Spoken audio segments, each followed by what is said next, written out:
Welcome back to Spiritual Sparks. So today, on this wonderful day, we are here to bring you a brand new episode of Spiritual Sparks. Yes, we've been gone for a little bit. We have been gone for a little bit, but fear not, it wasn't for no reason. Well, it kind of was because we might have gotten busy with school, but no, it wasn't just that. But we're back. Yes, exactly. Yes, and That's what we matters. wanted to perfect the craft, It's always good to take a step back and kind of look at what we do better for our viewers and just so you guys can have a better experience. So we will be bringing on some new things. Stick around for that. And on to today's episode. So I know that we talk a lot about like God's love and how God's love is like so great and so wonderful. And you always hear Christians and everybody that kind of believes in God in general, like God's love is amazing. But for somebody that doesn't know God's love, or for somebody that just doesn't really understand God's love, they're just kind of like, but is it really though? Because how big is he when I can't see him, when I can't like feel him, when I'm not that close to him? So how big is God's love? Is he gonna like spite me every time that I sin? So what do you think, Julieta? Does God's love ever fail? I think, does it ever fail? Does it ever fail? No, I don't think so. But I thought you were going to ask me something else. I thought you were going to ask me how big is God's love? Because you were talking about... Ginormous. We can't count it. We can count it. Infinite. Wait, what is the 3.14? You know the pi? That's like continuous. Actually, no, because I think they found that it does have an end. No, it does. Go ahead. Never mind. I was thinking of something else, I guess. Okay. I thought you were going to ask me, how big is God's love? Because with that, like, I feel like, okay, you know the Israelites, right? Yes. Like, God showed I don't know them personally, but I do know them. Right. Them. So, like, while they were in the wilderness, like, God was really patient with them, and that takes a lot of love. Like, imagine, you're the God of these people, and they just keep sinning against you and sinning against you. Like, God could have really just killed them, but, like, he had enough love, and he had enough patience to, like, get through them. So I think it's, like still a testimony today. Like, God is patient with you, even if you sin over and over again. And that has to do with the amount of love. Yeah. I think that's a very important point. I do think that God's love is great, but I also do think that his understanding is even greater, because you're dealing with humans who he already knows that are bound to sin. We're bound by sin. So it doesn't really like matter, what we do. Eventually we'll sin in our lifetime multiple times, and that's okay. He takes us as we are, broken and with default. Like, wait, I think default doesn't mean the same thing in English and in Spanish, right? Because default is like default settings. It's not like with defectos. You know what I'm saying? That's like imperfections. Perfect. So he takes us like when we are at the most broken and when we're imperfect. So shows love. Exactly. Like that shows a great amount of love. I think that the closest we can really get to as humans is parenting, or just kind of like something that you love, essentially, like that you pour all of your heart into. It could be like your dog, but I've seen it a lot in kids, when mothers are just so patient that kids are just bouncing off the walls. Obviously they don't know, they're unknowing of what they're doing, and the mothers are just like, please, we're gonna sit down and talk about how you feel, like what's going on with you, why do you feel like bouncing off the walls? If you just feel out of love. Exactly, it's out of love. Like, let's try to fix what's wrong so that you can be the person that I know that you can be, this great person. Better. Exactly. Yeah. I love how you connected God's love to like parent love, but I want to mention how human love will always fail, right? But God's love doesn't fail because we're full of sin. And so I think it's like good to keep in mind that like God's love is nothing to like human love. And imagine how much you can love someone. Like, you look over someone who's your friend, who's your parent, whatever, and you have all this love. And even when you have all this love, if they were to do something to you, you'd kind of like, it's not, okay, how do I explain this? Like, God's love is unconditional. It's not like human love. I think that's a good word for it. I feel like with humans, like, you can be my friend and I can love you. But if you do something to me that might like subtract love, that might make me want to like hey, you're not the person for me. Yeah.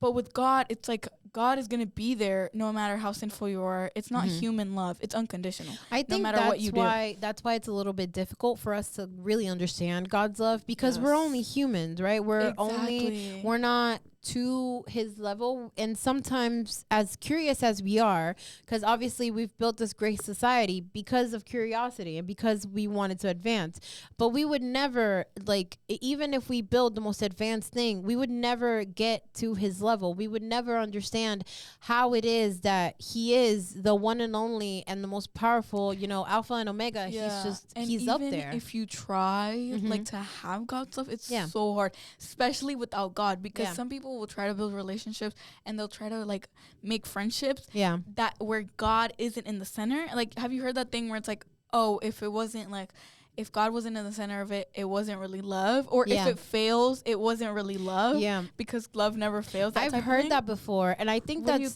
definitely true. I didn't really used to believe that, especially as a teenager or like younger. You never really take anything seriously. And that was one of those things where it's like, well, that can't be true. Because I know what love is. And I know what the movies are telling me that God is, that love is. I said that what God is. Oopsies. Anyways, but the movies are telling you how love is supposed to be. Disney's whole brand is on how love is supposed to be. So, I believe that fully. And I'm like, how are you going to tell me that I don't know what love is, what the right love is? And we try to recreate it and without God. And that's why so much more. Wait, what was I going to say? That's why most of the time when we try to recreate this love without God, it never works out. Yeah. So we have to keep Christ in the center of all our relationships. But more importantly, we have to make our relationship with God in order to understand that love, in order to have that love within us. Yeah. And as hard as we try as humans to love others, it's really hard. Like, it is. Honestly, some people that just get you like, it's just, we have a really, it's not even like short fuse. I feel like you could be the most perfect person, but this world, because it is made out of sin, it can test your patience and it can test your morals.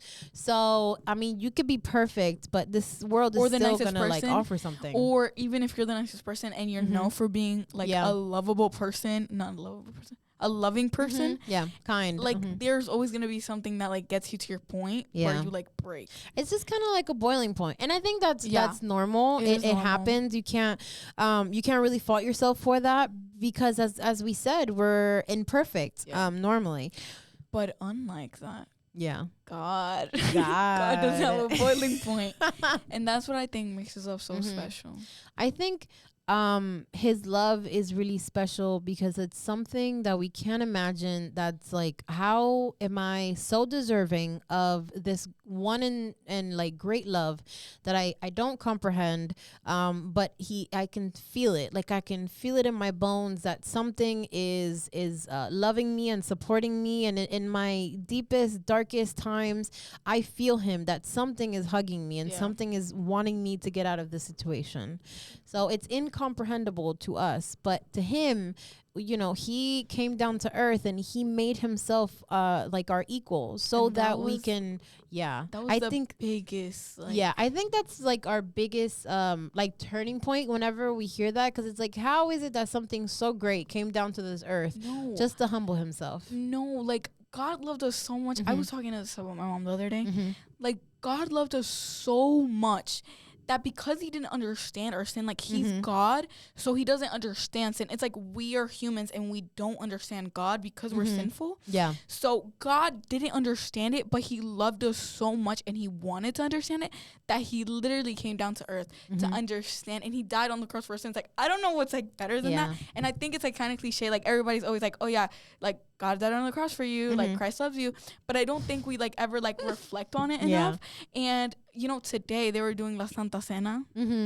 And that, like, because it's about like Jesus, which I think Jesus that's dying for us. What's the communion, right? Communion? No. What's the? That's like the Catholic one. Yeah. What's the in English? Santa Cena. holy It's dinner, where, holy dinner, something like that. No, I don't think it is. But it's where we take the blood of Christ, which, you know, it's this like little cup, and then we take the body of Christ, which is this. It's a symbol. We don't actually. It's symbolic, but it means a lot to us. It's very symbolic, as she says. So we were doing that today, and continue. Right. Yeah, you have to explain. It's okay. Just so they don't know. We're all on the same page, because it's like, what's the Santa Cena? Because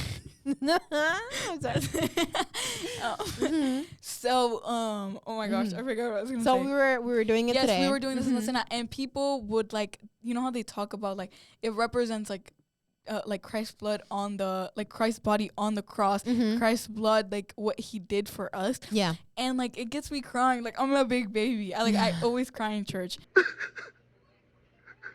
And so it gets me thinking, because like I'm not deserving of this love. Yeah. But he gives it to me anyways. And I sin, and I sin over and over and over again.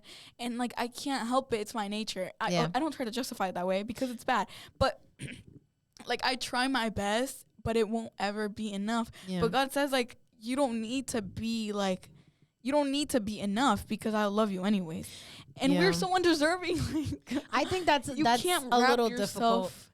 Like it's like so hard. I don't understand, but like I can really like feel him. Exactly. And I think that's actually something very powerful, because I know like how you were saying, you know, you get emotional, and I used to get emotional. I get emotional over a lot of things, but I think you know, it's wonderful that you've kept that kind of like, not the phone.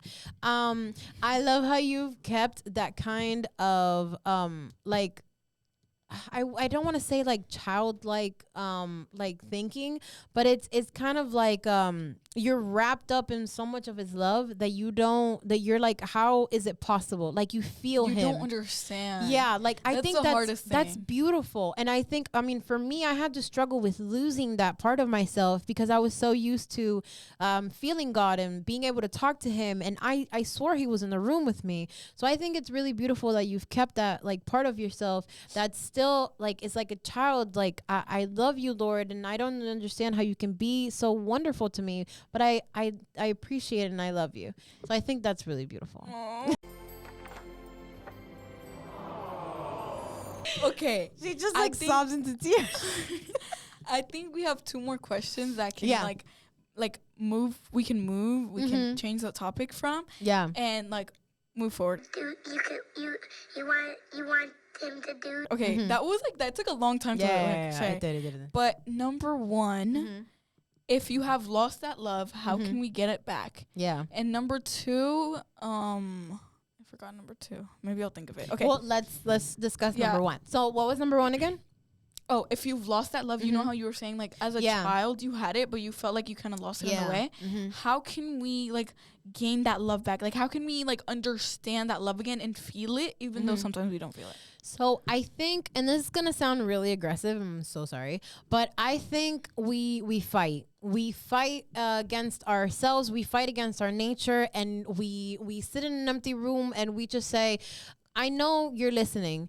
And unfortunately, I've lost that part of myself that's able to listen, but I'm here and I'm ready to listen, and I'm ready to be that little girl that I was, that little boy that I was. I'm ready to be the person who knows you in such a way that I can hear you and hear what you want from me and like hear your guidance. So I think that's a very difficult part. Like I remember I was living in Philadelphia for like about a year, and I locked myself in a room once, and I was sleeping actually. I didn't lock myself in the room. That was a lie.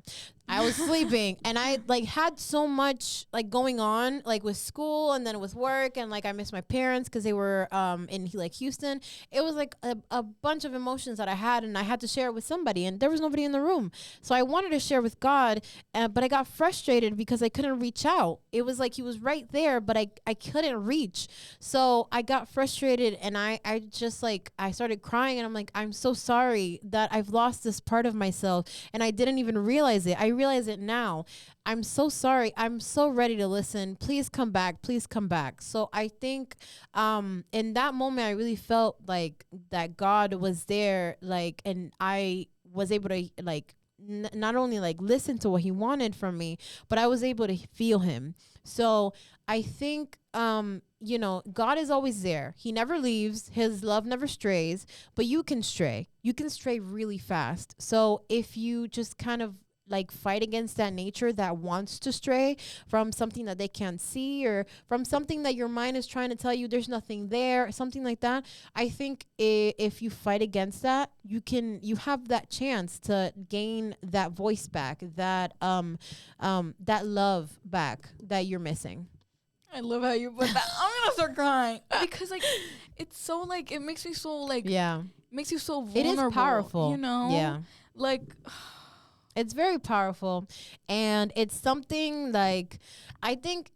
Like, it would be funny if somebody, like one of my friends saw, I think, like one of this topic, because it's like, well, how can you feel something like that? Well, I mean, because, like, how can you feel that? That's it's what weird. I'm thinking. Like, but you know, when I come to church, sometimes, like, the message is so beautiful, and it isn't for me. Like, I know it's for someone else, and I know it's for one of my friends, and one of my friends needs to hear it, and I know, like, they have to be there, but they're not. Don't you hate that? Can I just record you a voice memo so they can hear it? And, like, it just makes me, like wish that they were there, because, like, I want them to understand that stuff, and one of my biggest fears is, like, my friends not. Like, I think that's one of like, as a Christian, your biggest fear is like, am I not gonna see my family in the pearly gates? Am I not gonna see me in those pearly gates? Am I just not gonna see them at all? You know what I'm saying? Yeah. And it's out of love. It is.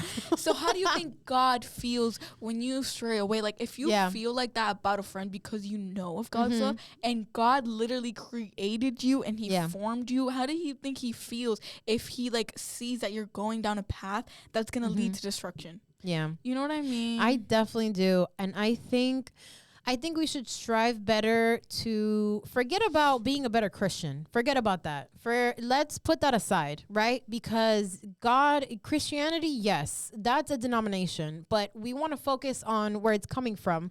Right. We want to focus on God, right? We don't want to focus on Christianity or, you know, like any of this. We want to focus on mainly God love, because that's who provides. We don't want to put like a circle, a category, and say this is what it is, because God, like, I heard someone say it was like, God isn't religion, God is relationship. Exactly. So we can't put, like, we don't even know if our religion is like the right one. Yeah. Like, you can only ever like have that relationship with God, and like God will show you what is right. Of course.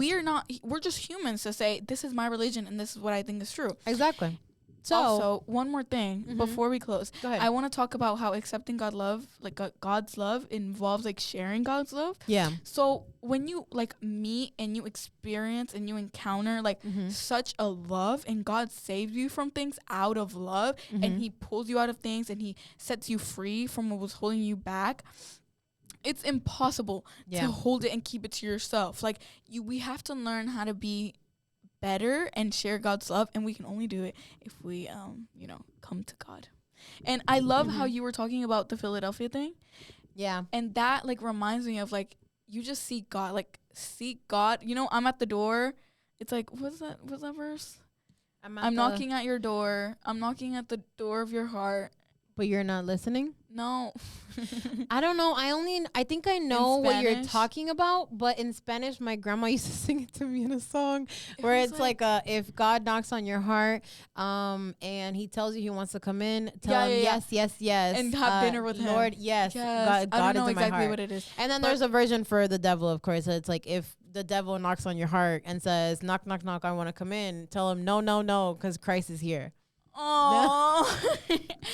So, what is the closing point? So, I think the closing point is, again, does God's love ever fail? No, it doesn't. I think we fail. We fail all the time as humans. We fail constantly, and that's okay. He loves you if you fail. If you don't, he loves you regardless. It doesn't matter what you've done. Jesus will he won't convict a murderer like how we do it in the justice system. He doesn't convict a murderer, because for that murderer is his son or his daughter.